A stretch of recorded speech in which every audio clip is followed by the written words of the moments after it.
Hello, मी मनीषा आणि माझ्या एका नवीन व्हिडिओमध्ये माझ्या सर्व मैत्रिणींचं खूप स्वागत आहे. आता सध्या माझ्या सर्व मैत्रिणींची उन्हाळी वाळवण बनवायची लगबग चालू असेल, माझी पण चालू आहे. तर काल मी उडदाची डाळ आणि तांदळाचे पापड बनवले, तर खूप मस्त झाले, चवीला पण एकदम खुसखुशीत झाले. तर म्हटलं चला तुमच्यासोबत रेसिपी शेअर करू. तर इथं मी हे पापड बनवण्यासाठी एक वाटी भरून उडदाची डाळ घेतलेली आहे. तर घरातली एकच वाटी आपल्याला मेजरमेंटसाठी सेट करायची आहे, म्हणजे आपलं जे प्रमाण आहे हे चुकणार नाही. तर एक वाटी मी डाळ घेतलेली आहे सफेद उडदाची आणि ती छानपैकी 3 ते 4 पाण्याने धुवून घेतलेली आहे. म्हणजे त्यावरचं जे डस्ट वगैरे आहे, काळं पाणी आहे, हे पूर्ण काढून जोपर्यंत स्वच्छ पाणी दिसत नाही तोपर्यंत धुवून घेतली. आणि एक वाटी तांदूळ घेतलेले आहेत. तर तांदूळ हे तुम्ही कुठलेही वापरू शकता, असं काही नाही की हेच वापरले पाहिजे. तर ज्या वाटीने मी डाळ मोजली आहे त्याच वाटीने तांदूळ पण मोजून घेतला आणि एकदम छान 3 ते 4 पाण्याने तांदूळ देखील मी धुवून घेतला. तर रात्री बरोबर 9 वाजता मी डाळ आणि तांदूळ धुवून भिजत घातलं होतं. तर छानपैकी आपल्याला रात्रभर हे भिजू द्यायचं आहे आणि सकाळी याचं एकदम बारीक असं मिश्रण वाटायचं आहे. रात्रभर भिजल्यामुळे ना डाळ एकदम फुलून येते. तर 1 कप मी म्हणजे 1 वाटी डाळ भिजत घातलेली होती, तर त्याची बरोबर 2 वाट्या डाळ ही फुगून झालेली आहे. तर एका चाळणीमध्ये मी ओतून घेतली, कारण डाळीला आहे ना भिजवल्यानंतर असा एक स्मेल असतो. तर तो स्मेल जाण्यासाठी अशी चाळणीमध्ये ओतून घ्यायची आणि पुन्हा नळाच्या पाण्याखाली ना स्वच्छ 3 ते 4 पाण्यामध्ये धुवून घ्यायची, म्हणजे मोकळ्या पाण्यात, म्हणजे जो स्मेल आहे तो निघून जातो. तर हे बघा या पद्धतीने धुतल्यानंतर आपल्याला चाळणीमध्ये निथरट ठेवायचे आहे, म्हणजे त्यातलं जे एक्स्ट्राचं पाणी आहे ते निघून जाईल. तर तांदूळ पण मी याच पद्धतीने धुवून घेतले, पुन्हा 3 ते 4 पाण्यामध्ये, म्हणजे असे वरतून पाण्याचं प्रेशर देऊन स्वच्छ असे धुवून घेतले. तर एकदम पांढरे शुभ्र दिसत आहेत तांदूळ. तर तांदूळ हे मोजल्यानंतर मला 1 वाटी पूर्ण भरून आणि वरती म्हणजे जवळजवळ 1.5 ते पाऊण वाटी भरले आणि जी डाळ आहे ही 2 वाट्या झालेली आहे. तर आता मी हे दोन्ही पण छानपैकी एकदम बारीक चिक्कन, म्हणजे जितकं आपल्याला चिक्कन वाटता येईल तितकं वाटून घ्यायचं आहे. म्हणजे जर जाड राहिली ना भरड किंवा काही, तर मग पापड चिरण्याची शक्यता असते. त्यामुळं जितकं शक्य होईल तितकं बारीक वाटून घ्या. तर हे बघा, ज्या वाटीने मी डाळ मोजली ना, आपल्याला भिजल्यानंतर पण डाळ मोजून घेणं खूप गरजेचं आहे, कारण त्यामध्ये जे पाणी घालायचं आहे ते प्रमाण चुकलं नाही पाहिजे. तर मी यामध्ये थोडंसं पाणी घातलं आहे. तर 1 वाटी पाणी मी हे दळण्यासाठी घेतलेलं होतं. तर थोडं-थोडं आपल्याला ना 1-1, 2-2 चमचे यामध्ये ते पाणी घालून आणि हे एकदम बारीक वाटायचं आहे. तर डाळ आणि तांदूळ दोन्ही पण मी एकदम बारीक वाटून घेतले. तर पूर्ण डाळ आणि तांदूळ वाटायला मला ज्या वाटीने मी भिजलेलं डाळ आणि तांदूळ मोजलेलं आहे त्याच वाटीने मी पाणी 1.5 वाटी पाणी यामध्ये दळताना घातलेलं आहे. तर पाण्याचं मेजरमेंट हे खूप महत्त्वाचं आहे, ते चुकू देऊ नका. तर मिक्सरचं भांडं धुवून वगैरे मला पूर्ण 1.5 वाटी पाणी हे लागलेलं आहे. आता हे पूर्ण मी व्यवस्थित असं मिक्स करून घेते. तर एकदम छानपैकी असं एकजीव मी करून घेतलेलं आहे. तर इथं एक जाड बुडाचं पातेलं आपल्याला घ्यायचं आहे. जर तुमच्याकडे ॲल्युमिनियमचं जाड बुडाचं पातेलं असेल तर खूप छान. माझ्याकडे ॲल्युमिनियमचं पातेलं नव्हतं, त्यामुळे मी हे स्टीलचं घेतलेलं आहे. परंतु स्टीलच्या पातेल्यांमध्ये किंवा भांड्यांमध्ये ना खिशी जी आहे ही लागण्याची शक्यता असते. पातेल्याला आतून तेल चोळून घ्यायचं. ते आपण जी खिशी घेतो ती लागण्याची शक्यता कमी होते. ज्या वाटीने मी इथे भिजवलेले डाळ आणि तांदूळ मोजून घेतलेले आहेत, त्याच वाटीने मी इथे पाणी घेणार आहे. तर बरोबर 3 वाट्या पूर्ण भरून मी या खिशीसाठी म्हणजे पाणी ठेवलेलं आहे उकळत. तर बघा बरोबर 3 वाट्या पूर्ण भरून घ्यायच्या आहेत आणि झाकण ठेवून आपल्याला याला छानपैकी उकळी आणायची. तर इथं मी मिरे घेतलेले आहेत. तर जवळजवळ 1 मोठा चमचा भरून मी मिरे घेतलेले आहेत आणि ते असे अर्धवट मी कुटून घेणार आहेत. म्हणजे ते ना पापडामध्ये खूप छान पण दिसतात आणि चवीला पण पापड खूप मस्त होतात, कारण यात आपण उडदाच्या डाळीचा वापर केलेला आहे. तर हे ना दुकानामध्ये आपण जे विकत घेतो ना उडदाचे पापड, त्यासारखेच हे पापड लागतात. त्यामुळं असे मिरे ना यामध्ये आवर्जून घाला, खूप छान टेस्ट लागते. तर कुटल्यानंतर मी थोडंसं आहे ना हे असं चाळून घेतलं, म्हणजे जी पावडर आहे ती बाजूला होईल आणि मला जी भरड पाहिजे मिऱ्यांची ती एका बाजूला होईल. तर जी पावडर आहे ती आपण आता उन्हाळा येतोय तर ताक वगैरे बनवतो ना, त्यात टाकण्यासाठी उपयोगी येईल. तर ही मी एका भरणीमध्ये भरून ठेवली. इथं आता पाण्याला छान उकळी आलेली आहे. तर आता उकळी आल्यानंतर गॅस थोडासा कमी केला मी आणि आता राहिलेले जे मसाले जिन्नस जे आहेत ते आपण यामध्ये घालून घेऊ. तर एक पोह्यांचा जो चमचा आहे तेवढा भरून मी इथं मीठ घातलेलं आहे, त्यापेक्षा जास्त घालू नका. त्यानंतर मी 1 चमचा सपाट भरून पोह्यांचा पापडखार घातलेला आहे.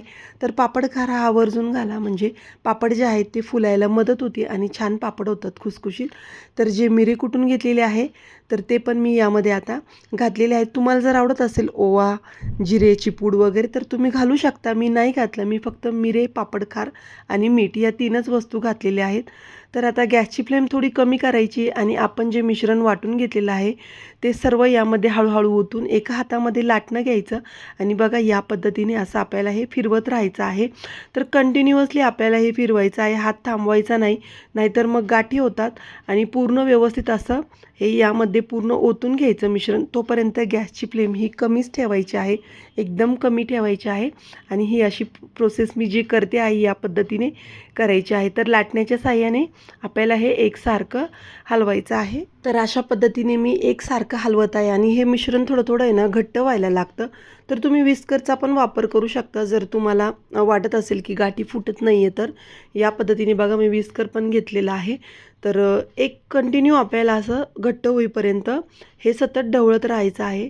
तर बघा आता मिश्रण आहे ना असं घट्ट व्हायला लागलेलं आहे. तर कंटिन्यू ढवळल्यामुळे ना गाठी या तयार होत नाही आणि आपली जी खिशी आहे ती एकदम छान प्रकारची तयार होते.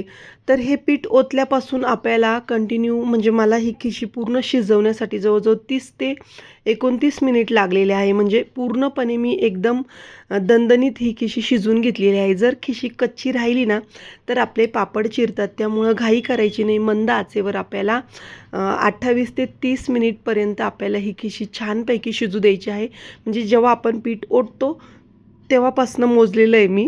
तर जवळजवळ 30 मिनिटं मला पूर्ण ही खिची शिजण्यासाठी लागलेली आहे. तर बघा एकदम छान असं आता हे घट्ट झालेले आहे, कुठल्याही गाठी वगैरे झालेल्या नाहीत. जर तुम्हाला वाटलं ना हे कच्चं आहे तर पुन्हा तुम्ही याला छानपैकी वाफ द्या. काहींना आहे ना जास्त पण वेळ लागू शकतो. तुमच्या गॅसची जी फ्लेम आहे ही कशी आहे त्यावर अवलंबून आहे. तर बघा आता हे पाण्याचा हात थोडा लावून बघायचा आणि हातावरती थोडासा गोळा घेऊन बघायचा. जर हाताला गोळा चिटकला ना तर अजून खिशी कच्ची आहे असं समजायचं आणि जर असा गोळा तयार झाला तर समजायचं की खिशी ही शिजलेली आहे. बघा या पद्धतीने आता जवळजवळ ही खिशी शिजत आलेली आहे. पण तरीसुद्धा मी थोड्या वेळ हिला छानपैकी दणदणीत वाफ ही शेवटी देऊन घेणार आहे. म्हणजे कुठलीही शंका नको, कारण काय होतं जर खिशी कच्ची राहिली ना तर पापड चिरतात आणि मग खूप नुकसान होतं. तर मी घरातच एक प्लॅस्टिकचा शीट पसरवून घेतलेला आहे. तर घरातच केले हे पापड तरी पण चालतं. फॅनच्या हवेखाली थोडं फॅन पण लावून द्यायचा आणि मग नंतर उन्हामध्ये ठेवून द्यायचे. जर तुमच्याकडं ऊन नसेल येत तर तरीसुद्धा तुम्ही हे फॅनखाली सुकवू शकता आणि मग बाल्कनीमध्ये थोड्याशा उन्हामध्ये दिवसभर दुसऱ्या दिवशी वाळवू शकता. तर बघा जेवढं पाहिजे तेवढं पीठ मी एका दुसऱ्या भांड्यामध्ये काढून घेतलेले आणि जे प्लॅस्टिकचं शीट आहे ना त्याला असं थोडंसं एका वाटीमध्ये पाणी घेतलं आणि त्यात 1 ते 2 थेंब तेल टाकून कपडा भिजवून आणि त्याने ती प्लॅस्टिकचं शीट पूर्ण पुसून घेतलं, म्हणजे पापड चिटकत नाही. तर बघा या पद्धतीने मी असे गोळे बनवून घेतले. तर हाताला थोडंसं तेल लावायचं. त्यानंतर 2 कागद घ्यायचे प्लॅस्टिकचे आणि त्याला पण थोडंसं तेल लावायचं, जास्त नाही लावायचं. एकदा लावल्यानंतर आपल्याला तेल पुन्हा पुन्हा लावायची गरज पडत नाही. तर थोडंसं तेल लावायचं आणि या पद्धतीने बघा असा त्यावर कागद ठेवायचा आणि घरातलीच एक प्लेट घ्यायची अशी थोडी जड छोटी आणि तिने असं अलगद प्रेस करायचं. तर बघा असं या पद्धतीने. तर एकदम छान आणि झटपट होतात हे पापड, काहीच वेळ लागत नाही.